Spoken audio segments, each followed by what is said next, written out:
નમસ્કાર, money manager એટલે તમારા નાણાંના ચોક્કસ આયોજન માટે અપાતો માર્ગદર્શન અને હું જર્નાલ કંટી આપ સૌનું સ્વાગત કરું છું આજના મની મેનેજરમાં. તો મની મેનેજરનો આજનો એપિસોડ આપણા દરેક દર્શકને માટે મહત્વનો છે, કારણ કે આપણી આસપાસ ઘણા બધા ફાઇનાન્શિયલ ફ્રોડ થઈ રહ્યા છે, સતત થઈ રહ્યા છે આ ફાઇનાન્શિયલ ફ્રોડ. આરબીઆઈએ પોતે કહ્યું છે કે વર્ષ 2023માં કુલ 30,000 કરોડના ફાઇનાન્શિયલ ફ્રોડ થયા છે. તો સાવધાન થવાની અને સચેત રહેવાની આપણને સૌને જરૂર છે. તો કઈ રીતના ફાઇનાન્શિયલ ફ્રોડ થઈ રહ્યા છે, તેનાથી બચવા માટે શું કરવું, અને જો થઈ જાય છે તો કઈ રીતે તમે ફરિયાદ કરશો, આ તમામ અંગેની આજે આપણે ચર્ચા કરીશું. અને આ ચર્ચામાં આપણી સાથે સ્ટુડિયોમાં જોડાયા છે પ્રોમોર ફિનટેકના ડિરેક્ટર અને સર્ટિફાઈડ ફાઇનાન્શિયલ પ્લાનર નિશા શંકવી. નિશાબેન, આપનું સ્વાગત છે CNBC બજાર પર મની મેનેજરમાં. અને ખૂબ મહત્વનો, ખૂબ જરૂરી મુદ્દો છે. ઘણી જાગૃતતા લાવવાની જરૂર છે, કારણ કે આપણે આસપાસ ઘણા બધા આવા ફ્રોડની સાંભળી રહ્યા છે. જાતના કિસ્સાઓ જે છે અહીંયા આગળથી સંભળાઈ રહ્યા છે. તો સૌથી પહેલાં તો મારે એ જ જાણવું છે કે આપની પાસે પણ આવા બધા કેસ આવતા હશે કે જ્યાં ફાઇનાન્શિયલ ફ્રોડ થઈ રહ્યા છે. તો મુખ્ય એવા કયા ફાઇનાન્શિયલ ફ્રોડ થઈ રહ્યા છે જેનાથી આપણે સાવચેત રહેવાની બહુ જ જરૂર છે? થેન્ક યુ સો મચ ઝરનાબેન, ઓલવેઝ અ પ્લેઝર તમારા શો પર આવવા માટે. આ ટોપિક જે છે ફાઇનાન્શિયલ સાયબર ફ્રોડ્સ, બહુ જરૂરી છે સમજવું, કેમ કે આપણે જેટલું ડિજિટલ ટેકનોલોજી સાઇડમાં આપણે જઈએ છીએ એટલું જ ફ્રોડ્સના ચાન્સીસ વધે છે. તો ડે ટુ ડે બેસિસ પર આપણે કંઈ ને કંઈ સાંભળતા જોઈએ છે ફ્રોમ ક્લાયન્ટ્સ કે ફ્રોમ ન્યૂઝ કે આવા ટાઈપનો ફ્રોડ થઈ રહ્યો છે. તો આજે થોડા ઇમ્પોર્ટન્ટ ફ્રોડ્સ છે જે આપણા દર્શકો માટે આપણે કવર કરવા છે. તો સૌથી એક ઇમ્પોર્ટન્ટ ફ્રોડ જે અમે એક્સપિરિયન્સ કર્યો છે, આપણા ક્લાયન્ટના ભાઈ સાથે એવું થઈ ચૂક્યું છે. એમને પ્રોપર્ટી વેચી, એમને ક્લોઝ ટુ ₹1.25 કરોડ આવ્યા. તો રાધર દેન ઇન્વેસ્ટિંગ સ્માર્ટલી, એમને કોઈએ એક ઇમેજ મોકલાવી હતી કે એક ફોટો આવ્યો તો એમને વોટ્સએપ ઉપર, આપણે એને વોટ્સએપ યુનિવર્સિટી કહી શકીએ છીએ, કે એ ફોટામાં લખ્યું હતું 6 મહિનામાં 600% રિટર્ન. અને એમને એમાં એક ફોન નંબર આપ્યો હતો, એમાં કોન્ટેક્ટ કર્યો. પછી એમને એક ઝૂમ મીટિંગની લિંક આવી, એટલે ડિજિટલ એક મીટિંગ થઈ અને કીધું કે આ ભાઈ ફંડ મેનેજર છે, આ તમારા પૈસા સંભાળશે, તમારે આ અકાઉન્ટમાં પૈસા ટ્રાન્સફર કરવાના છે. તો એમને ₹1.25 કરોડ રાતોરાત ટ્રાન્સફર પણ કરી નાખ્યા. અને એની પછી એમને કાંઈ પ્રોફિટ લોસનો સ્ટેટમેન્ટ દેખાડ્યો અને કીધું કે તમારા 1.5 કરોડના 3 મહિનામાં 2 કરોડ થઈ ગયા છે, તો તમારે હજી એડિશનલ પૈસા હજી ટોપઅપ કરવા જોઈએ, 30 લાખ તો આપો. તો એમને એ 30 લાખ જ્યારે આપવાના વાત થયા ને, તે ત્યારે એમને મને ફોન કર્યો હતો કે આવું થયું છે કે આપણે કરવા જોઈએ 30 લાખ ટ્રાન્સફર. તો મેં એમને કીધું કે એમને કહું કે તમને પૈસાની ઇમરજન્સી છે, તમને પૈસા પાછા જોઈએ છે. અને એની પછીથી સામેવાળો જે કોલ, ઈમેલ આઈડી છે, એ બધાએ રિસ્પોન્ડ કરવાનું બંધ કરી દીધું. તો આમાં એવું થયું કે 6 મહિનામાં 600% રિટર્નનો જે પ્રોમિસ હતો, જે ઇમેજ હતી, પછી મલ્ટિપલ એક PDF આવી હતી જેમાં લખ્યું હતું કે આ ઓક્સફર્ડ પાસ્ડ આઉટ છે ને આ મોટી યુનિવર્સિટીથી આટલા કોર્सेस કરેલા છે, આટલું રિસ્ક મેનેજમેન્ટનું છે, આટલા એસેટ્સ અંડર મેનેજમેન્ટ છે. પણ એમને ડ્યુ ડિલિજન્સ જરાય ન કરી કે એ કંપનીની કોઈ વેબસાઇટ હોવી જોઈએ, કે એ માણસનું કાંઈ બેકગ્રાઉન્ડ ચેક ફિઝિકલી પણ ન મળ્યા. તમે કોઈને ₹1.25 કરોડ આપો છો તો એને ફિઝિકલી એની ઓફિસે મળવા તો જાઓ. તો આ બધી વસ્તુ જ્યારે થાય છે તો આપણે એ ઝોનમાં હોઈએ છીએ અને આપણે ભૂલી જઈએ છીએ કે બેસિક્સ શું છે. તો આ એક સખત મોટો ફ્રોડ થયો આપણા એક ક્લાયન્ટ સાથે, અને આજ સુધી એ પૈસા હજી પણ એમનો કંઈ અતોપતો નથી. તો ઇમેજીસ પર વિશ્વાસ રાખીને કે 600%, અગર 600% કોઈ અગર આપતું હોય તો આપણે બધા કામ કેમ કરીએ છીએ? એ ભાઈને જ પૈસા આપીને આપણે આરામ કરી શકીએ, રાઈટ? આપણે જ્યારે ઇન્વેસ્ટમેન્ટ્સની વાત કરતા હોઈએ છીએ તો ડિસ્ક્લેમર સાથે 10 અને 12%ની વાત કરીએ છીએ, સ્પેશિયલી એક્વિટીઝમાં. તો આમાં તો 600% is something too good to be true. તો જ્યારે આવું too good to be true હોય તો દર્શકોને બહુ સમજવું જરૂરી છે કે રેડ ફ્લેગ, કે આ વસ્તુ ઇટ ઇઝ સમથિંગ ઇઝ ફિશી, કે કંઈ બરાબર નથી. તો આ એક બહુ મોટું ફ્રોડ ચાલી રહ્યું છે, જે આપણે કશે તો એને ફૂલ સ્ટોપ લાવવો જ પડશે બાય બીઇંગ અવેર. ઓકે, તો આવા જે તમને ન માનવામાં આવે અવિશ્વસનીય રિટર્ન્સના તમને જ્યારે દાવા કરવામાં આવે છે તો ત્યારે જ પહેલાં સાવધાન થઈ જવાની જરૂર છે. અને ખાસ કરીને આ રીતના કોઈક ફોટા, ઇમેજીસ જે તમને વોટ્સએપથી, સોશિયલ મીડિયા ઉપર આ રીતે મળે છે, આ રીતે ક્યારેય તમારે કોઈ રોકાણ ન કરવા જોઈએ. જે રીતે સતત આપણી ચેનલ ઉપર પણ આપણે કહેતા હોઈએ છીએ કે સેબી રજિસ્ટર અને જે રીતના રોકાણકાર છે, નિષ્ણાતો છે, એમની સલાહ લો, એમના પાસે જ રોકાણ કરાવો. તો આનો એક તમારે ખાસ ખ્યાલ રાખવાનો છે અને આવા લોભામણા જે રિટર્ન્સ છે એના ઉપર તમારે જવું ન જોઈએ. નિશાબેન, આ તો એક બહુ જ મોટું ફ્રોડ, બહુ મોટી રકમનું ફ્રોડ પણ અહીંયા આગળથી થયું છે. પણ અમુક વખત આપણે જોતા હોઈએ છીએ કે કંઈક કુરિયરને લગતા કંઈ ફોન કોલ્સ કે એ રીતનું આવતું હોય છે અને એમાં પણ કંઈક પેમેન્ટ કરવાની વાત કરવામાં આવે છે. આ રીતના પણ અમુક ફ્રોડ થતા હોય છે. આ શું છે અને આ અંગે પણ કંઈક આપની પણ ફરિયાદો મળતી હોય છે? યસ ઝરનાબેન, આ એટલો ફની ફ્રોડ થયો છે. એટલે આપણે ક્લાયન્ટ સાથે એક્સપિરિયન્સ કરવા માટે I was on the call અને એ થતાં રહી ગયું. એમ એ ટ્રાન્સફર કરતા હતા ક્લાયન્ટ પૈસા, પણ ન કર્યા પૈસા ટ્રાન્સફર. તો આમાં એવું થયું કે ક્લાइंट ने कॉल આવ્યો. એક છોકરીએ સામે કીધું કે मैं XYZ कुरियर कंपनी से बात कर रही हूँ, आपका एक पार्सल आया है गवर्नमेंट ऑफ इंडिया की तरफ से, अगर आप 100 रुपये आपको भरने पड़ेंगे, अगर आप वो नहीं भरोगे तो ये पार्सल गवर्नमेंट ऑफ इंडिया को वापस चला जाएगा.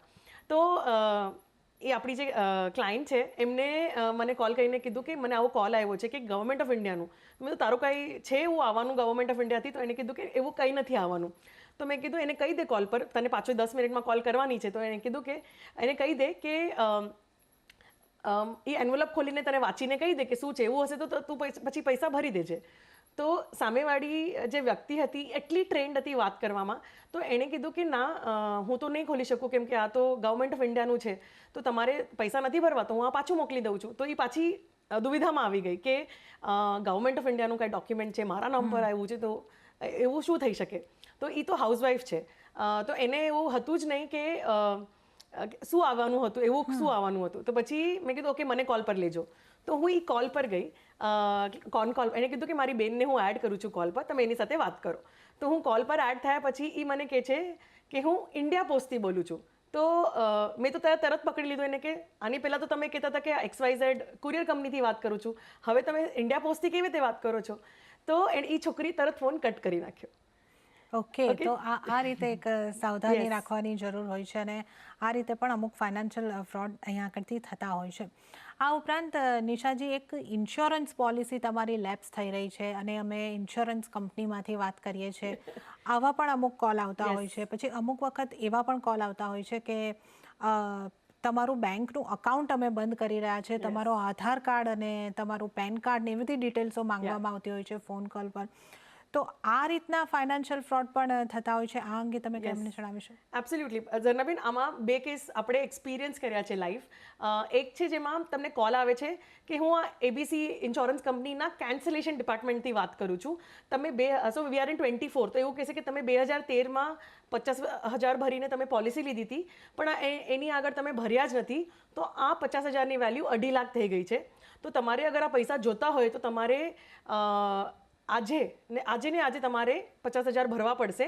તો તમને નેક્સ્ટ મંથ તમને મેચ્યોરિટી સાથે 2.75 લાખ પ્લસ તમને આજે એડિશનલ ગ્રોથ મળશે આ 50,000નો, એ તમને સાથે મળી જશે. તો ટુ ટેમ્પટિંગ, રાઈટ? 50,000ના 2.5 લાખ થઈ ગયા અને મારે ખાલી 50,000 આપીને મને 3 લાખ પ્લસ મળશે, રાઈટ? સો 99% લોકો અગ્રી કરે છે. તો તરત એ લોકો પેન, આધાર વોટ્સએપ પર કરીને મોકલી દે છે. પછી એને એક પેમેન્ટ લિંક આવે છે. તો આ જે UPI વાળી લિંક છે એ બહુ ડેન્જર છે, કેમ કે તમે તમારું Google pay, phone pay, Paytm, તમારા બેંકના એપ્સ તમે યુઝ કરો છો એક્ટિવલી, તો એ વાળા કેસમાં તમારે UPI અગર તમે પિન એકવાર એક્સેસ કરી નાખી તો જે લિંક્સ આવે છે એના સાથે બેકગ્રાઉન્ડમાં મલ્ટિપલ મોબાઈલ એપ્સ તમારા ફોનમાં ડાઉનલોડ થઈ જાય છે. અને જ્યારે આ ડાઉનલોડ થાય છે ને, તો તમારા ફોનનો એક્સેસ બીજો કોઈ કરી શકે છે. તો જ્યારે તમે એ પેમેન્ટ લિંક પર પેમેન્ટ ન કર્યું હોય પણ તમે ક્લિક કરી દીધી લિંક ઉપર, તો તમારો ફોનનો ડેટા કોઈ બીજાએ એક્સેસ કરી લીધો છે. તો સૌથી ઇમ્પોર્ટન્ટ કે કોઈ પણ તમને કહે ને કે તમે 2013માં 14માં પોલિસી લીધી, એને કહેવાનું કે તું મને એક ઈમેલ આઈડી, તમારી ઓફિશિયલ ઈમેલ આઈડીથી મેલ કરો. જે બી ડિપાર્ટમેન્ટમાં છો, અગર તમે HDFCથી કરતા હો કે ICICIથી કરતા હો, તો એની ઓફિશિયલ ઈમેલ આઈડીથી એક મેલ આવવો જોઈએ. @gmail.com કે yahoo.com કે hotmail.com હોય તો એ ફ્રોડ છે. તો એ તમને ફોન પર એવું પણ કન્વિન્સ કરશે કે કન્વિનિયન્સ માટે હું તમને તરત વોટ્સએપ કરી દઉં છું, આ મારા મેનેજરનો નંબર છે, તો એના મેનેજરને પણ ફોન પર લઈ આવશે. As an investor, as a aware individual as a aware citizen of India, તમારે એ ધ્યાનમાં રાખવું જરૂરી છે કે એની ફાઇનાન્શિયલ ટ્રાન્ઝેક્શન તમારે બહુ જ એકદમ સમજદારીથી કોઈ લિંક પર તમે ક્લિક કરો છો, તમે કોઈને એક્સેસ આપો છો, તો it is something which is very personal. તમે એવી રીતે ડિસ્ક્લોઝ ન કરી શકો. પ્લસ તમે તમારું કેવાયસી જે તમે કોઈને મોકલાવો છો, પેન અને Aadhaar is like a social security. Aadhaar તમારે હંમેશા લાસ્ટમાં વાપરવાનો હોય કશે પણ. તમે કોઈને આધાર નંબર આપી દો તો તમારો સાથે ફ્રોડ થાય તો તમે નંબર આપ્યો તો એટલે તમે જિમ્મેદાર છો. So it is very very important કે જ્યારે આવા કોઈ ઇન્સ્યોરન્સ કે financial account related, bank related કે ઇન્સ્યોરન્સ પ્રોડક્ટ રિલેટેડ આવે છે તો it is a red flag. કેમ કે 10 વર્ષ પછી તમને ઇન્સ્યોરન્સ કંપની કેન્સલેશનનો કોલ નહીં ક્યારે પણ. કેમ કે લાઈફ ઇન્સ્યોરન્સ પોલિસી છે, તમે એક પ્રીમિયમ પે કર્યો તો પોલિસી અગર તમે પ્રીમિયમ ન ભર્યો હોય તો ડિસકન્ટિન્યુ થઈ જાય છે કે લેપ્સ થઈ જાય છે. તો 10મા વર્ષે કે 11મા વર્ષે તમને ફોન નહીં આવે. સો ડોન્ટ ફીલ કે અર્જન્ટમાં શોર્ટ નોટિસમાં તમે રિચ થવાનું ફિલિંગ લાવો છો.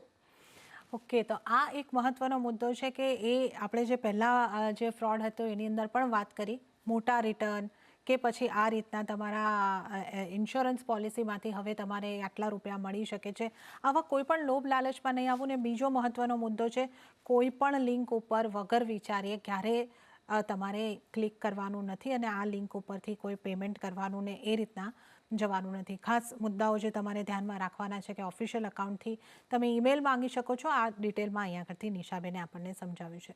નિશાબેન, હજી પણ ઘણા બધા ફ્રોડ થતા હોય છે જે આપણે સાંભળતા હોઈએ છીએ. એક સામાન્ય રીતે મેં ઘણું સાંભળ્યું છે અને આ મહિલાઓ સાથે અને સિનિયર સિટીઝન સાથે મેં ઘણું સાંભળ્યું છે કે ઇન્સ્ટાગ્રામ, વોટ્સઅપ એવા અમુક ગ્રુપની અંદર અમુક ઘરેથી તમે કમાવો અને અમારા ઇન્સ્ટાગ્રામ પેજને ફોલો કરો અને કંઈક રિવ્યૂ આપો અને કમાવો.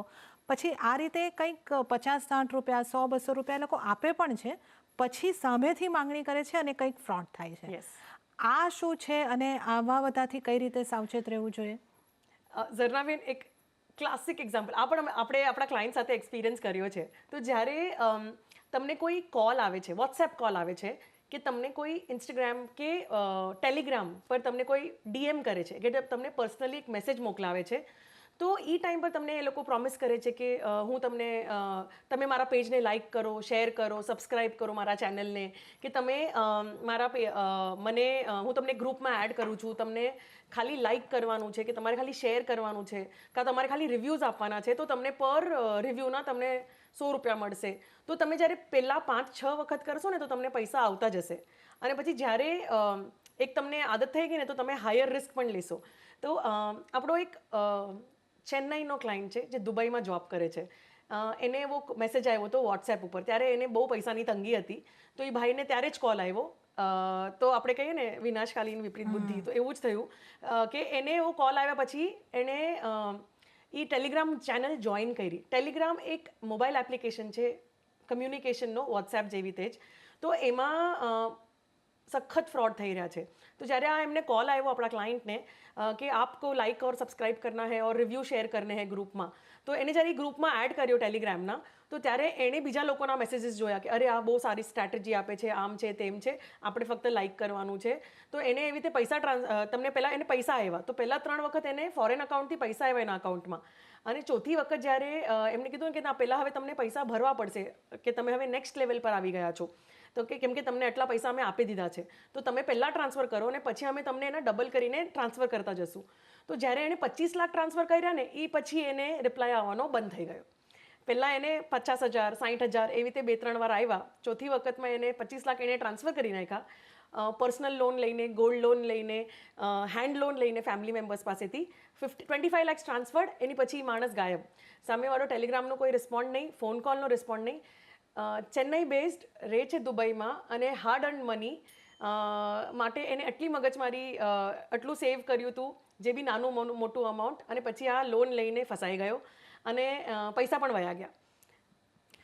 તો આટલા બધા સાયબર ફ્રોડ જે અહીંયા આગળથી થઈ રહ્યા છે, આપણે કહીએ ફાઇનાન્શિયલ સાયબર ફ્રોડની આપણે અહીંયા આગળથી વાત કરી. આ છે, હજી ઘણા બધા છે, હજી કોઈ છે નિશાબેન જે આપણી ચર્ચામાં? 2-3 સિંગલ લાઇનર વાળા હું તમને કહું કે ફ્રોડ્સ થાય છે કે ડેબિટ કાર્ડ, ક્રેડિટ કાર્ડના ફ્રોડ્સ થોડા ઓછા થઈ ગયા છે, પહેલાં એ જ થતા. સો કોઈએ તમારું એક્સેસ કર્યું છે કાર્ડને અને તમારા પૈસા ડેબિટ થઈ ગયા, તો આ ટ્રેક કેવી રીતે કરવાનું? સો સૌથી ઇમ્પોર્ટન્ટ છે કે મલ્ટિપલ બેંક અકાઉન્ટ ના રાખો, મલ્ટિપલ ચીજોને કનેક્ટ નહીં કરો. અગર તમે 1 કે 2 અકાઉન્ટ રાખો છો તો એમાંથી જ તમારે ટ્રાન્ઝેક્શન ટ્રેક કરવા જોઈએ. તમારી બેંક સ્ટેટમેન્ટ્સ જે છે, સૂતા પહેલાં એક આદત રાખો કે તમે તમારો ઈમેલ અને SMS ચેક કરો. જેનો ફાયદો થશે કે અગર કોઈ રોંગ ડેબિટ થઈ છે તમારા કાર્ડથી કે તમારા બેંક અકાઉન્ટથી, તો તમને ખબર પડશે કે અરે આ ટ્રાન્ઝેક્શન તો મેં કર્યું જ નથી. પણ તમે 10 દિવસ કે 1 મહિના પછી ચેક કરશો, કેમ કે આજના દિવસમાં આટલા લોકો છે જે ફક્ત everything is WhatsApp for them. SMS email જેવી વસ્તુ છે જ નહીં. તો એ બહુ જરૂરી છે, કેમ કે SMS તમને સૌથી પહેલાં આવે છે જેવું તમે કાર્ડ સ્વેપ કરો છો.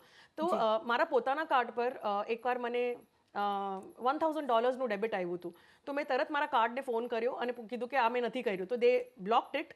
મારું કાર્ડ બ્લોક થયું થોડા દિવસ માટે. અનબ્લોક થયા પછી એ લોકોએ મને કોલ પણ કર્યો કે અગર પાછું એવું કહે તો તમે પાછો કસ્ટમર કેરને કોલ કરી શકો છો. પણ આ જ વસ્તુ અગર હું ડીલે કરત તો પછી મને આ પૈસા મારા અકાઉન્ટથી ભરવા પડત. તો આ ડેબિટ કાર્ડ ક્રેડિટ કાર્ડનો ફ્રોડ થાય છે. એના સિવાય અગર આપણે જોવા જઈએ તો જે આપણે યુપીઆઈની વાત કરી જ છે કે યુપીઆઈના થ્રુ જાય છે પૈસા. યુપીઆઈમાં એવું થાય છે કે તમારે એ યાદ રાખવાનું છે કે એકવાર કોઈએ તમારા અકાઉન્ટમાંથી પૈસા લઈ લીધા છે તો એ બીજી વાર ઓટોમેટિકલી જેવું તમારું અકાઉન્ટ ડીએક્ટિવથી એક્ટિવ થશે, એ સેકન્ડ ટાઈમ તમારા પૈસા લઈ શકે છે. અને આપણા ક્લાયન્ટ સાથે એવું થયું છે. ફાઇનાન્શિયલ સાયબર ફ્રોડની વાત કરી રહ્યા છે, તો ઘણા બધા ફાઇનાન્શિયલ સાયબર ફ્રોડ આપણે જાણ્યા જે થતા હોય છે. નિશાબેન, હજી કોઈક એવો યુનિક કે કંઈક અલગ સાયબર ફ્રોડ જો આપને યાદ આવતો હોય, આપ અમારી સાથે શેર કરી શકો કે આનાથી પણ બચવું જોઈએ? યસ ઝરનાબેન, એક આપણે ઇન્ડસ્ટ્રી ફ્રેન્ડ છે, એમના ક્લાયન્ટ સાથે એવું થયું છે કે એ બિઝનેસમેન છે. તો એમને કોલ આવે છે કે હું મુંબઈ કસ્ટમ્સથી વાત કરું છું, તમારો એક પેકેજ બહાર જાય છે જેમનો ઇમ્પોર્ટ એક્સપોર્ટનો બિઝનેસ છે. તો આઈ એમ શ્યોર જ્યારે ઇમ્પોર્ટ એક્સપોર્ટનો બિઝનેસ કરીએ છીએ તો આપણે પેકેજીસ અબ્રોડ મોકલીએ છીએ જેમાં તમારું ઇનવોઇસ હોય છે કે વોટ એવર જે ઓરિજિનલ રિક્વાયર્ડ હોય છે. તો એમને કોલ આવે છે કે તમારો આ પેકેજ જાય છે, હું ઇન્ડિયન કસ્ટમ્સથી બોલું છું અને મુંબઈ પોલીસની સાથેનો આ કમ્યુનિકેશન છે. તમારા પેકેજમાં ડોક્યુમેન્ટ સિવાય 6 પાસપોર્ટ છે અને પછી કોઈ હાર્ડ ડ્રાઇવ્સ છે. તો તમને ઇમિડિયેટલી મુંબઈ પોલીસને રિપોર્ટ કરવું પડશે. પણ સૌથી પહેલાં તમે સ્કાઇપ એપ ડાઉનલોડ કરો અને એ એપ પર કેમેરો તમારો 24 અવર્સ ચાલુ જ રહેવો જોઈએ અન્ટિલ અમે લોકો કાંઈ કન્ક્લુડ કરીએ. તો એમની સાથે એવું થયું કે એમના ઘરવાળા બધા ટ્રાવેલ કરતા હતા, એ એકલા હતા ઘરે. અને એમની સાથે જ્યારે આ કોલ આવ્યો ત્યારે એટલા ગભરાઈ ગયા. એ ઓફિસે પણ કોઈને ગયા નહીં, કેમ કે એમનો કેમેરો ઓન હતો, ઓડિયો ઓન હતો. તો he had to be continuously in front of camera only. તો લેપટોપ પર એમણે સ્કાઇપ ડાઉનલોડ કરાવ્યું, મોબાઈલ પર સ્કાઇપ ડાઉનલોડ કરાવ્યું અને બેઉ જગ્યા પર અગર તમે ઘરની અગર બહાર જાઓ છો તો તમારી મોબાઈલ એપ તમારે ઓન કરવો પડશે. અને જ્યારે આ થયું છે એમને કીધું કે તમે બધું જેટલા પૈસા તમારા જેટલા અધર અકાઉન્ટ્સમાં છે બધા કન્સોલિડેટ કરીને અમે તમને એક બેંક ડિટેલ્સ મોકલાવશું, એમાં તમારે ટ્રાન્સફર કરવા પડશે. અને જે તરીકે તેમને ક્વેશ્ચન્સ પૂછ્યા, તમે શું બિઝનેસ કરો છો, કેવી રીતે કરો છો, તમે કેમ આ પેકેજ મોકલતા હતા, અને એ બધું આટલું બધું પ્રશ્ન પૂછ્યા પછી એ એટલા ગભરાઈ ગયા. તો અને એમને એ પણ કીધું કે તમે મુંબઈ વેબસાઇટ પર જઈને, મુંબઈ પોલીસના વેબસાઇટ પર જઈને તમે ચેક કરો, હું આપ ઓફિસર બોલું છું. તો આપણે જ્યારે મુંબઈ પોલીસની વેબસાઇટ જોઈએ છે તો એ ઓફિસર આપણને એમનો ફોટો દેખાય છે, તો સામેવાળાનો કેમેરો ઓફ છે પણ મને મારો કેમેરો ઓન છે. તો જ્યારે આ વસ્તુ થાય છે તો આપણે એટલા ગભરાયેલા હોય છે તો આપણે બેસિક વિચાર કરવાનું ભૂલી જઈએ છીએ. અને એમને બધું કન્સોલિડેટ કર્યું, બધા સેવિંગ્સ એકાઉન્ટમાંથી પૈસા કરંટ અકાઉન્ટમાં લઈ આવ્યા. અને પછી એમને એમના એડવાઇઝરને ફોન કર્યો કે મારે મ્યુચ્યુઅલ ફંડમાંથી પૈસા કાઢવા છે. તો એમને પૂછ્યું કેમ કાઢવા છે, તો કે મને આવી રીતે થયું છે તો મારે આ ટ્રાન્સફર કરવાના છે. તો એમને કીધું it's a fraud, don't transfer the money.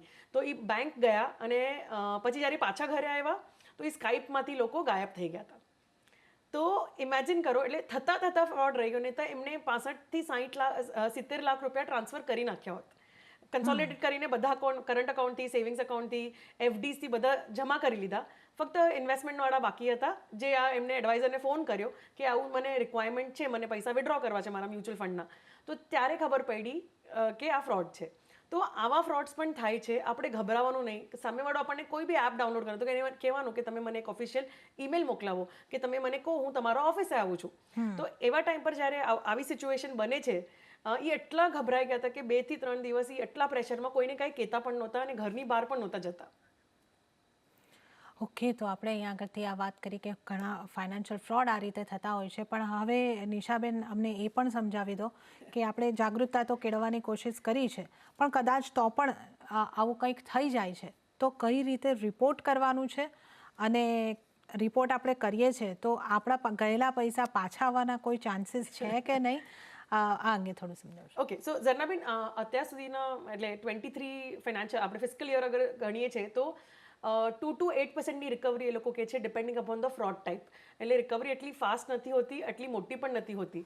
પણ અગર તમારી સાથે એવું વસ્તુ થઈ ગઈ છે તો તમારે શું કરવું જોઈએ કે તમારે cybercrime.www.cybercrime.gov.in આ ગવર્મેન્ટની વેબસાઇટ છે સાયબર ક્રાઇમની. એ વેબસાઇટ પર જઈને તમે તમારી કમ્પ્લેન રજિસ્ટર કરી શકો છો. આમાં તમે નોન તરીકે અને અનનોન તરીકે પણ તમે કમ્પ્લેન રજિસ્ટર કરી શકો છો. એટલે તમને અગર હાઇલાઇટમાં ન આવવું હોય કે તમારી ડિટેલ ન દેવી હોય તો એ પોઈન્ટ ઓફ ટાઈમ પર તમે આ કમ્પ્લેન કરી શકો. તમે અગર ઈમેલ કે વેબસાઇટ નથી કરી શકતા તો 1930 આ સાયબર ક્રાઇમનો હેલ્પલાઇન છે, તો તમે એની પર પણ તમે કોલ કરી શકો છો. અને અગર આ પહેલા બે સ્ટેપ તમે નથી કરી શકતા તો તમે નિયરેસ્ટ પોસ્ટ ઓફિસ તમે જઈને નિયરેસ્ટ પોલીસ સ્ટેશન જઈને પણ તમે આ કમ્પ્લેન નોંધાવી શકો છો. અને એના સિવાય તમે તમારા બેંકને પણ ઇન્ટિમેટ કરી શકો છો કે મારું અકાઉન્ટ ફ્રીઝ કરો, કે મારા અકાઉન્ટથી કોઈ બી પૈસા ડેબિટ ન થવા જોઈએ. તો visiting the nearest branch is also equally important to intimate the bank. અને એની પછી એના સિવાય તમારે હજી કાંઈ સ્ટેપ્સ લેવા હોય તો જે પ્રોડક્ટ સાથે તમારો સાથે સ્કેમ થયો છે કે ફ્રોડ થયો છે એના રેગ્યુલેટરને ઇન્ટિમેટ કરવું પણ જરૂરી છે. સો બેન્કિંગ રિલેટેડ કાંઈ થયું છે તો આરબીઆઈને કહો, કેપિટલ માર્કેટ્સ રિલેટેડ કાંઈ થયું છે તો સેબીને કહો, ઇન્સ્યોરન્સ રિલેટેડ કાંઈ થયું છે તો IRDAઈને કહો. તો આ રિપોર્ટિંગ જનરલી તમે ફર્સ્ટ 24 અવર્સમાં કરશો તો તમારા ચાન્સીસ વેરી હાઈ છે કે તમારી રિકવરી થઈ શકે અને ફ્યુચરમાં હજી પૈસા ડેબિટ ન થાય.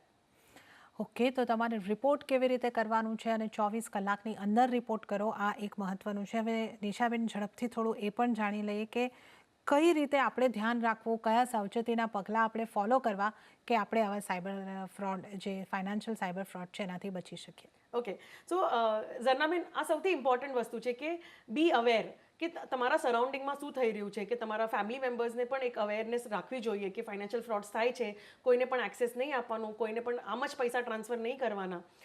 પછી તમારે તમારા ઈમેલ અને SMS ચેક કરવું બહુ જરૂરી છે, because SMS is the first level of communication કે તમને બેંક કરે છે કે તમારા પૈસા ડેબિટ થયા તમારા અકાઉન્ટમાંથી. તો વેરી વેરી ઇમ્પોર્ટન્ટ છે કે તમે ઈમેલ અને SMS પણ તમે રેગ્યુલર બેસિસ પર તમે ચેક કરો. જેવું મેં કીધું કે તમે before you go to sleep in the night તમે એકવાર ચેક કરીને બિલકુલ એક ખાતરી રાખો કે તમે બધું બરાબર ચેક કર્યું છે, જે ટ્રાન્ઝેક્શન થયા છે તમે જ કર્યા હતા કે બીજા કોઈએ નથી કર્યા. અને ત્રીજી વાત છે કે તમારા બેંક અને ક્રેડિટ કાર્ડ સ્ટેટમેન્ટ જ્યારે પણ તમે કોઈ પેમેન્ટ કરો છો કે તમે જ્યારે રિવ્યૂ કરો છો તો વીકલી કે મંથલી બેસિસ પર એક વખત તો તમારે ગ્લાન્સ કરવું જ જોઈએ. જેના લીધે કે તમે એક અવેર રહો છો કે તમારા ટ્રાન્ઝેક્શન્સ કેવા થાય છે અને ક્યાંથી થાય છે અને કેટલા થાય છે. અને last and foremost you need to seek advice. તમારે તમારા જીવનમાં જેટલા ફેમિલી ડૉક્ટર ઇમ્પોર્ટન્ટ છે, એક ફેમિલી એડવાઇઝર પણ હોવો જરૂરી છે, જે તમને આવી બધી વસ્તુઓથી તમને અવેર પણ કરશે અને એવું કંઈ સિચ્યુએશન આવે તો તમને સપોર્ટ કરશે અને હેન્ડ હોલ્ડ પણ કરશે. તો એડવાઇસ પણ તમે તમારા એડવાઇઝરને કોન્ટેક્ટ કરી શકો છો કે તમે લોયરની પણ તમે જે ફાઇનાન્શિયલ ફ્રોડના તમને સાયબર ક્રાઇમના જે એક્સપર્ટ્સ હોય છે તો એ લોયરની પણ તમે હેલ્પ લઈ શકો છો.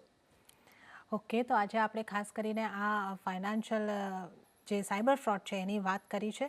સૌથી મોટી શીખ આજે આપણે એ જ લેવાની છે કે આપણે જાગૃત રહેવાનું છે અને આવું કંઈક ન થાય એ માટે આપણે ખૂબ સાવધાન રહેવાની ચોક્કસપણે જરૂર છે. નિશાબેન, આપનો ખૂબ ખૂબ આભાર, આપ અમારી સાથે જોડાયા અને આ એક ઉપયોગી ટોપિક પર આપણે વાત કરી. આપનો આભાર. તો આ સાથે જ મની મેનેજરના એપિસોડમાં હાલ પૂરતું આટલું જ, પરંતુ આપને ફરી એક વખત યાદ કરાવી દઉં કે પર્સનલ ફાઇનાન્સને લગતા, રોકાણને લગતા તમારા કોઈ પણ સવાલ હોય અમને લખી મોકલો. તમારા નામ, શહેર અને ઉંમરની સાથે ઈમેલ કરો money@nw18.com પર. ફેસબુક પર લખો અમને facebook.com/cnbc બજાર પર. ટ્વીટ પણ કરી શકો છો twitter.com/cnbc બજાર પર.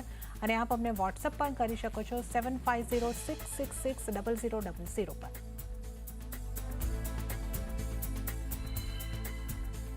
તો આ સાથે જ મની મેનેજરના એપિસોડમાં હાલ પૂરતું આટલું જ. હાલ મને પણ આપશો રજા. આપ જોતા રહો CNBC બજાર. નમસ્કાર.